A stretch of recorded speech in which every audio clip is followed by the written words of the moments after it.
And here we argue that many scholars should think about creating a living codebook, which is a set of tools that documents the data analysis process. So it consists of 4 parts: a processual database that keeps track of initial codes, and a final database that keeps track of completed codes, definitions and key terms list that keeps conversations about how codes are made, a memo writing. So Charmai's is kind of a classic book in qualitative work. We draw on her.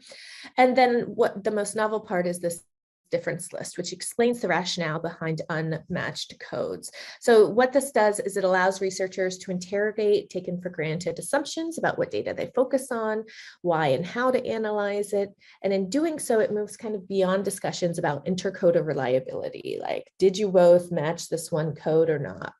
And it's about the process in which we create analytic codes, refine them, and debate them, right? So it's a way to document how decisions are made, how concepts of the bounds of concepts arise, and the backstage kind of decision-making behind qualitative data analysis. And it reveals how many codes are situationally dependent and highlights the need for people in the coding process because words need to be read in context and understand how they relate to one another. So a common kind of thing for big data is just to count the number of words. But in our work, we see that the same word means very different things depending on the context.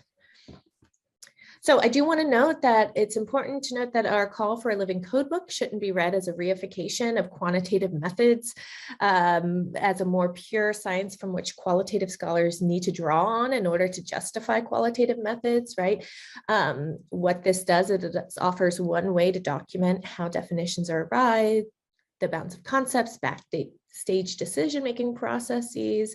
But to be clear, we don't think that everyone needs to use this, that just like in issues of transparency need to be on a project by project basis, so too whether or not and how to use the living codebook need to be made on a case-by-case basis, depending on the data and the goals of the research. This just adds a kind of another tool in our qualitative team research kind of toolkit.